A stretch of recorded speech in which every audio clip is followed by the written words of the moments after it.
I've got a clicker. Yeah, good. So it's great to see so many familiar faces in the audience again. So thank you for coming along. Who was here in 2019? Let's have a show of hands. It's quite a good proportion there. And it's amazing, isn't it, how much our entire thinking has changed over the last 2 years. It's the way there's been a massive revolution in the property market, in the way we work. So why is that? Obviously we were forced to work from home for a long period, and it actually proved to us something that we really didn't agree with for a long time. We didn't think it was possible, but it actually proved to us technically we can work from home, and it's changed our thinking. So there's a lot of people still working from home, particularly the bigger companies, and we're seeing them return, and it's really driven a change in the purpose of workplace. So it's not any longer that place where we just go to work every single day. It's now that social hub. It's that learning and training centre. It's that meeting point. And it's just taken on a really different look. So there's 3 key elements I want to talk about today that is really important for successfully implementing a new way of working in your workplace. And the first is choice. The second is well-being for your staff. And the third, I just want to run over some key actionable design tips that will really help you on your journey in that. So before we go too far, probably ought to explain a little bit about what I do. So I actually work on the stage before design, and it's about understanding clients. It's called workplace strategy, and that's all about understanding the demographics of your teams, what activities are going on, so we can design a space that's actually tailored to those activities and make it really productive. So recently I've been working with a client in the finance industry. They've got about 400 staff, and they're going to the big buzzword, hybrid. And what we found out very early on, you see, hybrid's where you work from home and the office, and there's a lot of imbalance there. But what we found very early on with the key stakeholder engagement workshops with the top leadership team there is that the choice between home and the office had to be lying with the staff themselves, and that was absolutely fundamental to the success of the project. And I can imagine what you're all thinking. That's made quite a few logistical problems, and yes, it did. How do you actually manage that? How do you know when people are going to be in, how many people are going to be in, what they're going to do when they come there, when they're choosing what happens? But it was absolutely fundamental to the success of that project, so we helped them through it. So we've had a recap on, obviously, the choices between working from home and working in the office, but it goes further than that. It comes down to the choices we have when we are in the office, and that's where the way of working comes in. One of the ways of working is activity-based, so it's much more flexible, or some people call it agile. So just ping up an example of a space that's designed for that, because it's very different to a standard desking layout. And this is not about giving everyone their own desk in their own space. It's about offering a wide range of environments to support those activities that are going on in the workplace. So down in this bottom end, you can see some collaborative spaces, and that's really going to encourage interaction between your team, encourage those connections and discussions. But you've also got to look after people who want to focus and just get away from distractions. So you've also got these quiet areas, you've got these booths down this side where people can tuck themselves away and cut out these distractions and focus on the task in hand. It's about creating spaces that are designed around a specific activity and making sure that they're really, really productive for that. And what that's going to do is really boost the productivity of your team. So it's a bit like lunch, isn't it? It's a buffet. Everyone's eating, but they're all choosing what they eat, and they're choosing when they eat it and where they eat it. But everyone's eating at the same time, and that's the way our workplace is going to look going forward. And you know, I firmly believe this can work. I've been lucky enough to work with some of the large names, big multinational companies like Ernst & Young, Cummins, and seen this model work for them in the years gone by, and it can certainly work on the South Coast today. I'm absolutely sure of that. So moving on to well-being. Now this is really important, especially in today's world. The world has been shaken by a pandemic, and the people have too. And well-being has never been more important in the workplace than it is today. It's so, so important. In fact, it's that important that when ONS launched a survey to companies that were moving to a hybrid working model and asked them the question, what's the main driver for you going to hybrid? 79% of the respondents came back saying that improved staff well-being was the main driver. That's 79%. And that really shows how important well-being is going forward. Now, don't get me wrong, I'm not talking about wrapping up people in cotton wool and making it all cushy and easy and letting them get away with stuff. I'm talking about well-being that's going to drive their productivity and the efficiencies in the business itself. And it's about creating spaces that are going to boost that. And it makes sense. For most companies, staffing is going to be the biggest investment they'll make for many businesses, and it makes absolute sense to look after them, make sure you get the most out of them. The workplace should be about nurturing that talent and developing it too, making the most of your staff. So how do we do this with design? How do we do this with space? First point is to understand who we are, and that's where we often miss out. See, we need to understand who we are as people. We are merely human. We're very fragile and very affected by our environments, and that's why design is that important. But more importantly, we need to understand that everybody is different, and that's really, really key. You've got introverts at one end, and you've got extroverts at the complete opposite end of the spectrum, and everything in between. So there's no one environment that's going to be perfect for everybody. So it's about offering that choice. And that's why we always encourage clients, when they're going over to a new way of working, doing a big strategy change, that you hold an employee engagement survey or something just to get them engaged in that process, so you understand the demographic of your team, and then we can actually tell you what's right for them. We'll understand how your people tick. So how do we actually then translate that into a space that's going to boost productivity? I want to take you back to the last time that you went to your favourite restaurant. Just think about that last experience there. Think about that greeting you got as you came in the door. Think about that laughter and happy conversation you experienced as you walked up to your table. Think about that smell of food as you placed your order. How did that make you feel? And did you remember it? You see, we all eat every single day, but we don't necessarily go to our favourite restaurant every day. But we always remember it, and we always look forward to the next time. And that is what a workplace should be like. That's what the office needs to take on. You need to act on the principle of attracting people into your business. You can't drag them in kicking and screaming. So, how do we create experience? Well, we experience space through our 5 senses. So first of all, sight, and that's easy to get right. That's what everyone associates design with. It's all about pretty pictures and nice spaces, but there's a lot more to it.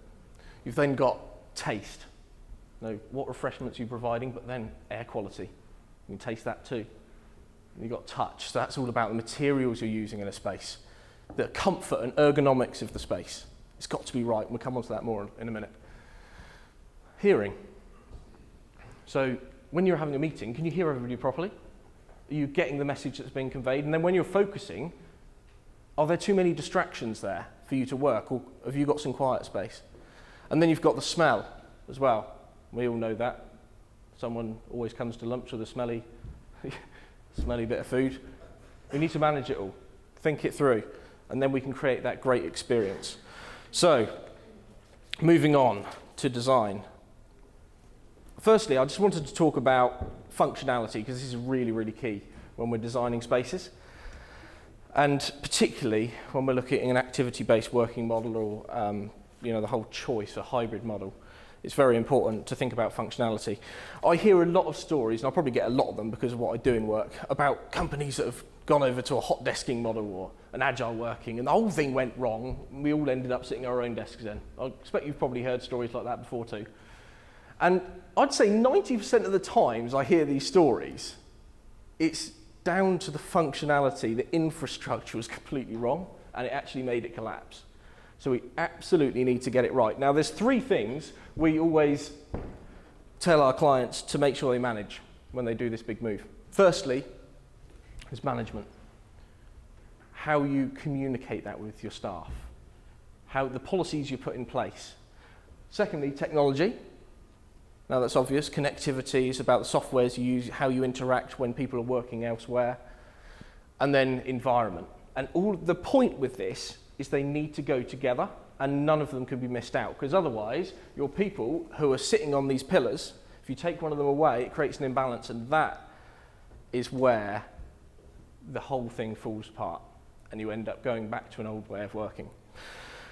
So I'm going to just dive into 2 specific examples, and there's so many I couldn't possibly talk about them all today, but I'll try and explain how those work. So firstly, storage.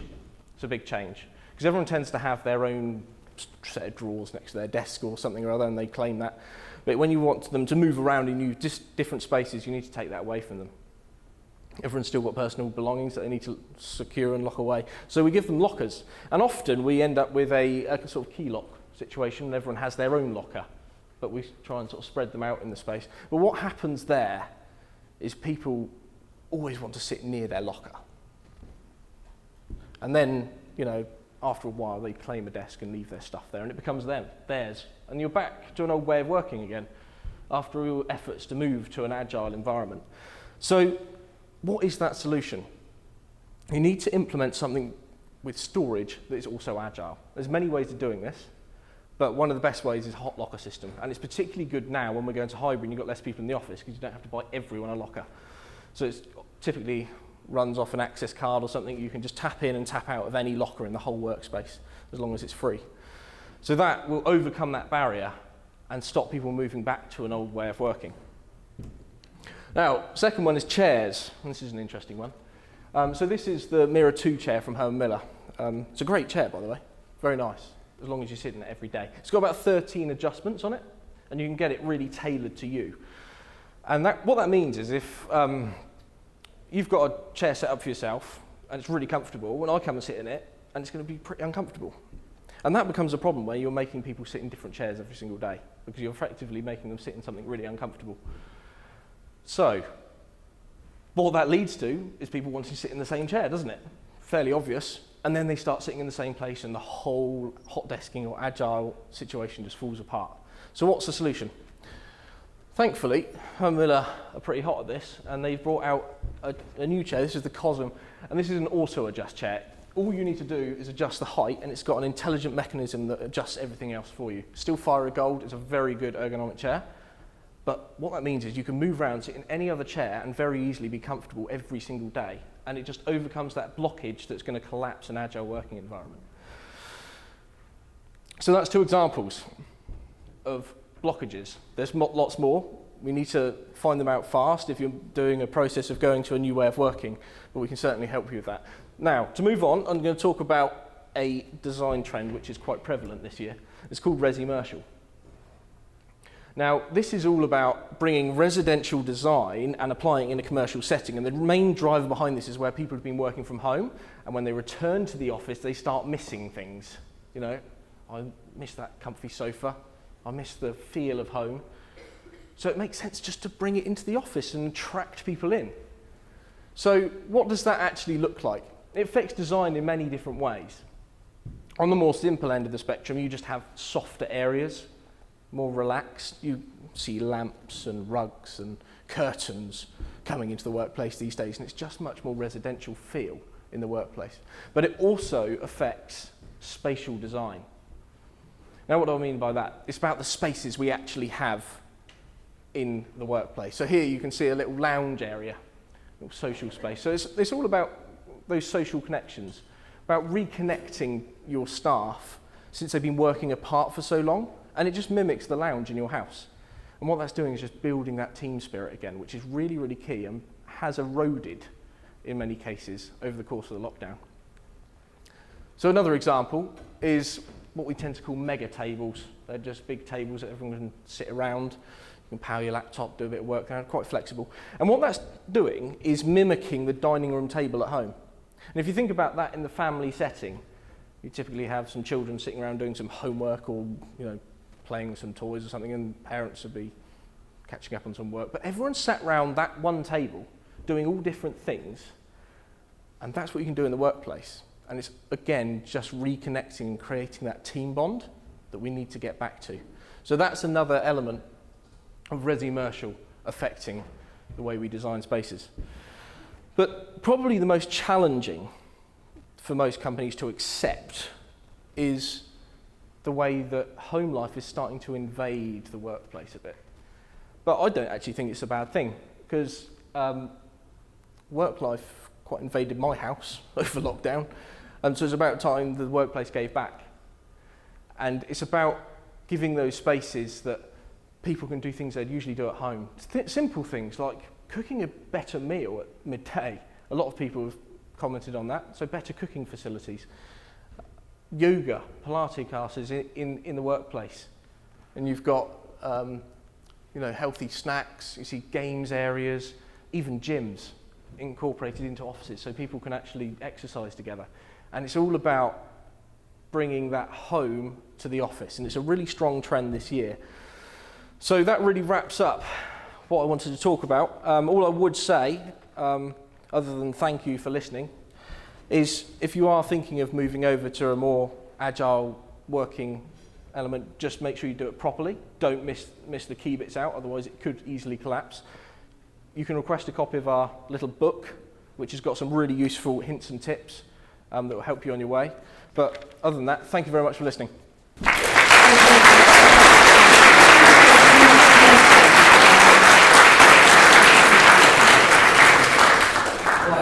got a question for you. Two very different styles of fit out of an office space. What's the difference in cost?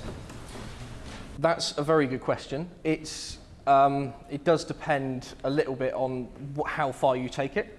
Typically, resi-mercial is more expensive than a standard fit out. You're seeing some additional elements that before just weren't there. So obviously curtains are more expensive than your average blinds. I couldn't exactly put a number on it because they vary from office to office. But yes, you are looking at a higher investment. Yep. Thank you. Does anybody else have any more questions? Good, that's what I like to see. Thank you.